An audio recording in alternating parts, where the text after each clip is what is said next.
Hello everyone, स्वागत है आप सभी का हमारे चैनल स्टडी विद आलोक में। फ्रेंड्स, आज हम डिस्कस करेंगे पीजीटी से संबंधित महत्वपूर्ण प्रश्नों को, जो कि सीरीज 10 है, लगातार चल रही है। 9 टेस्ट सीरीज इसके पहले चैनल पर अपलोड कर दी गई है, जो कि बहुत ही इंपॉर्टेंट है। उन सभी को आप लोग रिवाइज कर लीजिएगा।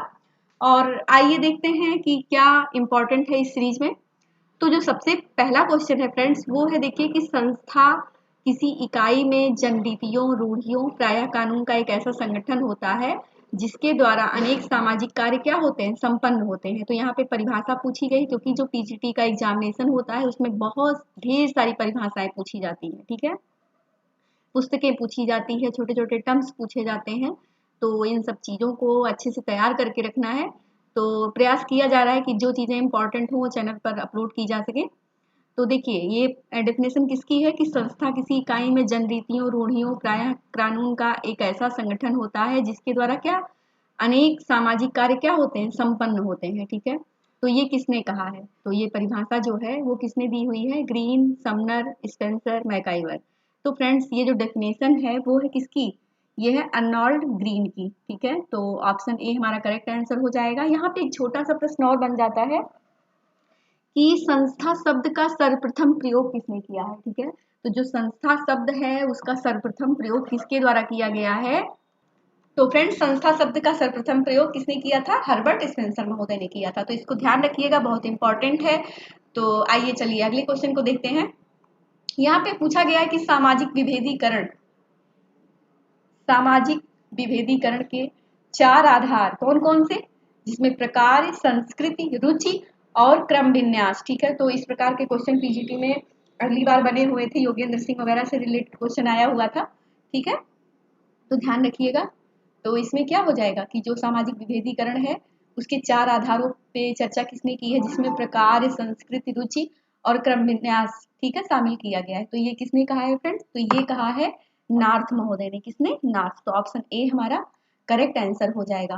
क्वेश्चन नंबर 3 है, धर्म का विचार आत्मा में विश्वास पर जो है वो आधारित है। तो यानी जो धर्म का जो विचार था वो क्या है? आत्मा में विश्वास जो होती है, ठीक है, उस पे आधारित है। तो ये किसने कहा है? ये कहा है फ्रेंड्स टायलर महोदय ने। ठीक है, तो इन्होंने ये जो है बताया था कि जो धर्म का जो विचार है वो किसके विश्वास पर आधारित है? इन्होंने आत्मा पे आधारित विश्वास को बताया हुआ है।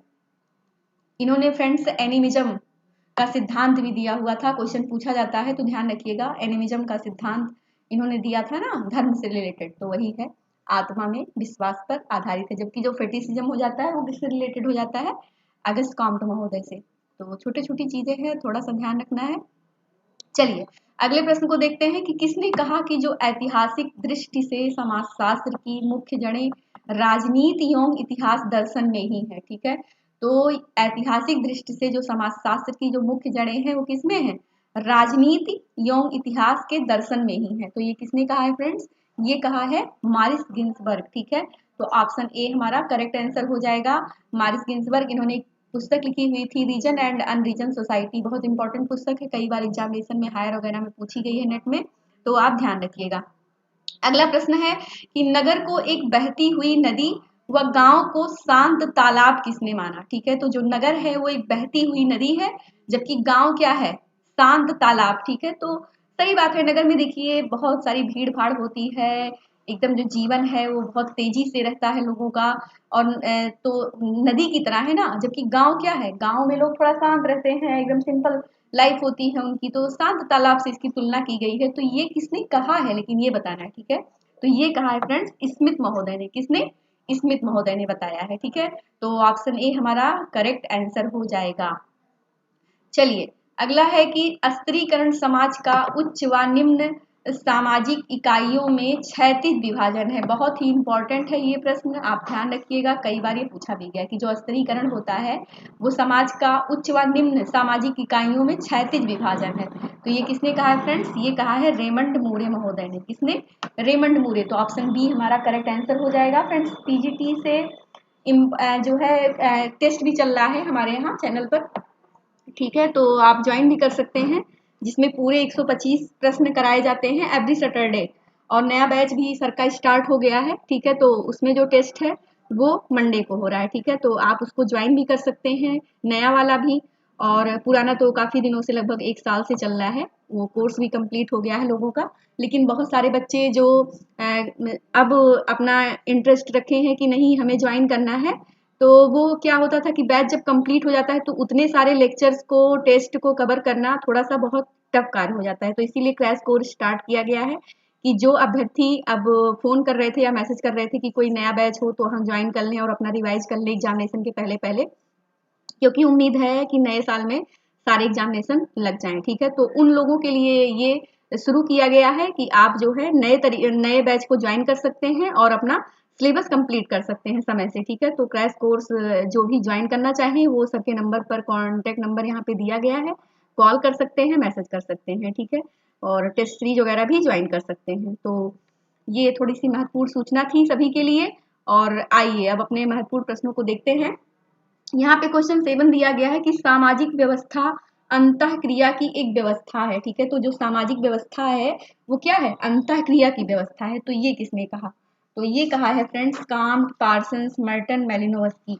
तो जो सामाजिक व्यवस्था यानी सोशल सिस्टम से रिलेटेड हो जाते हैं वो अंतःक्रिया की जो व्यवस्था की बात करते हैं ना, तो कौन करते हैं, यहाँ पे पार्सन्स महोदय करते हैं, ठीक है। उन्होंने सोशल सिस्टम नामक पुस्तक भी लिखी हुई है, ठीक है। तो ऑप्शन बी हमारा क्या हो जाएगा, करेक्ट आंसर हो जाएगा। सामाजिक व्यवस्था अंतःक्रिया की एक व्यवस्था है, ठीक है। तो ऑप्शन बी राइट आंसर होगा। चलिए अगले प्रश्न को देखते हैं।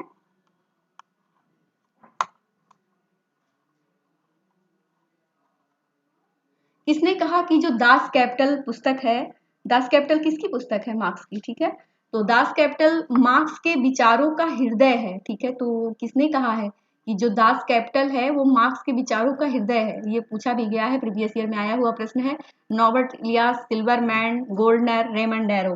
तो ये फ्रेंड्स कहा है रेमंड एरो महोदय ने, किसने कहा है, रेमंड एरो।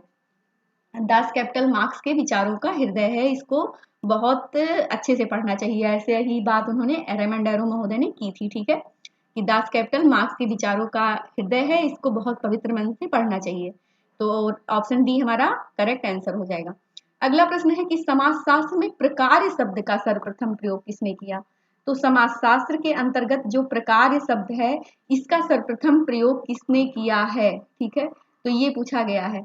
अभी देखिए संस्था शब्द हमने ऊपर बताया था ना स्पेंसर का, प्रकार शब्द का भी सर्वप्रथम प्रयोग किसने किया है, हर्बर्ट स्पेंसर महोदय ने, ठीक है। तो ध्यान रखिएगा, प्रकार शब्द का प्रयोग, संस्था शब्द का प्रयोग, ठीक है, उद्विकास, ये सब जो सारी चीजें हैं इसका जो प्रयोग सर्वप्रथम किया है ये हर्बर्ट स्पेंसर महोदय के द्वारा किया गया है। तो ऑप्शन बी हमारा क्या हो जाएगा, करेक्ट आंसर हो जाएगा। क्वेश्चन नंबर 10 है द डायनेमिक्स ऑफ मोरल्स पुस्तक किसके द्वारा लिखी गई है। तो बहुत ही महत्वपूर्ण पुस्तक है, आप इसको लर्न कर लीजिएगा। द डायनेमिक्स ऑफ मोरल्स, ये पुस्तक किसने लिखी है। तो आर के मुखर्जी, डीपी मुखर्जी, लेविस या मैक्स वेबर। तो द डायनेमिक्स ऑफ मोरल्स ये जो पुस्तक लिखी हुई है ये लिखी है राधा कमल मुखर्जी जी ने। तो ऑप्शन ए हमारा राइट आंसर हो जाएगा। क्वेश्चन नंबर 11 है समाजशास्त्रीय प्रघटना शास्त्र का जनक किसे माना जाता है। तो इस क्वेश्चन को थोड़ा सा ध्यान से पढ़ना होगा कि समाजशास्त्रीय प्रघटना शास्त्र यानी सोशियोलॉजी फेनोमेनोलॉजी के जो जनक हैं वो कौन है, ठीक है। तो समाजशास्त्रीय प्रघटना और जबकि एक दार्शनिक प्रघटना शास्त्र, ठीक है। तो दार्शनिक जो है वो उसके तो एडमंड हर्सल हो जाएंगे, ठीक है। लेकिन जो समाजशास्त्रीय प्रघटना शास्त्र है उसके जो जनक हैं वो कौन है, अल्फ्रेड शुट्ज महोदय। तो आप ध्यान रखिएगा, ऑप्शन बी क्या हो जाएगा हमारा करेक्ट आंसर हो जाएगा, ठीक है। तो समाजशास्त्रीय प्रघटना शास्त्र के जो शिल्पकार हैं वो अल्फ्रेड शुट्ज महोदय हैं। लेकिन जब वहीं पे दार्शनिक समाज प्रघटना शास्त्र की जो बात की जाएगी तब वहां पे अल्मंड हर्सल का नाम आएगा। तो ये दोनों चीजें थोड़ा सा हैं, इनको ध्यान रखना है। चलिए क्वेश्चन नंबर 12 है कि किसने कहा कि जो भारतीय गांव हैं वो छोटे छोटे क्या हैं, गणराज्य हैं, ठीक है। तो अभी भी ये प्रश्न बहुत ही जो है थोड़ा सा लोगों को डिस्प्यूट करता है कि जो भारतीय गांव हैं वो क्या हैं, छोटे छोटे गणराज्य हैं। तो ये किसने कहा, SC. Dubey, M.N.. Srinivas, Charles Metcalf और घुरिये, ठीक है। तो ये किसने कहा है फ्रेंड्स, हाँ तो फ्रेंड्स चार्ल्स मेटकाप इसका करेक्ट आंसर हो जाएगा, ठीक है। कि भारतीय गांव क्या है, छोटे छोटे गणराज्य हैं। जबकि कंफ्यूजन क्यों होता है, ये होता है एम.एन. श्रीनिवास जी को लेकर के।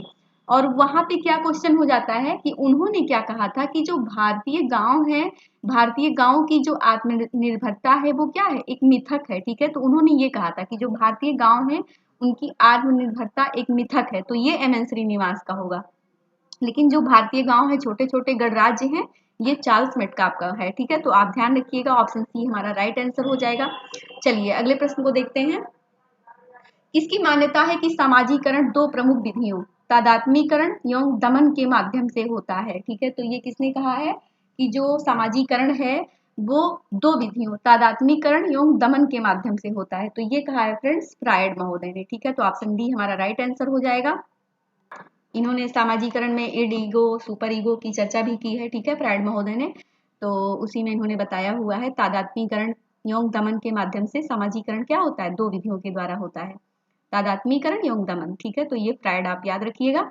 चलिए अगले प्रश्न को देखते हैं कि सामाजीकरण के तीन पहलू सावयव, व्यक्ति तथा समाज, ठीक है। तो जो सामाजीकरण के तीन पहलू हैं जिसमें सावयव, व्यक्ति तथा समाज पर प्रकाश किसने डाला है, ठीक है। तो बहुत इंपॉर्टेंट है, मोस्ट इंपॉर्टेंट है, ठीक है। तो ये किसने डाला है फ्रेंड्स, ब्रूम व सेजनिक महोदय ने। तो ऑप्शन सी हमारा राइट आंसर हो जाएगा। अगला है, इसमें एक पुस्तक पूछी गई है, पुस्तक है कि डेलिक्वेंसी एंड अपॉर्चुनिटी। तो ये पुस्तक पीजीटी में पूछी भी गई है, ठीक है। इंपॉर्टेंट पुस्तक है, अपराध से रिलेटेड, और अपराध है भी सिलेबस में, तो वहां से क्वेश्चन हर बार आते हैं, ठीक है। तो डेलिक्वेंसी एंड अपॉर्चुनिटी ये पुस्तक किसकी है, तो ये किसकी पुस्तक है फ्रेंड्स, ये है क्लोवार्ड यंग ओहलिन महोदय की, ठीक है। क्लोवार्ड यंग ओहलिन महोदय ने ये पुस्तक लिखी थी, डेलिक्वेंसी एंड अपॉर्चुनिटी। तो ध्यान रखिएगा, ऑप्शन ए हमारा राइट आंसर हो जाएगा। क्वेश्चन 16 है कि नैतिकता अत्यधिक गत्यात्मक, रचनात्मक तथा रूढ़िवादी तत्वों का विरोध करने वाली होती है, ठीक है। तो जो नैतिकता है वो अत्यधिक गत्यात्मक, रचनात्मक तथा रूढ़िवादी तत्वों का विरोध करने वाली होती है, यह किसका कथन है, ठीक है। तो किसने कहा है ये बताना है, ठीक है। तो ये किसने कहा है, ये कहा है फ्रेंड्स गुरविच महोदय ने। तो ऑप्शन सी हमारा राइट आंसर हो जाएगा।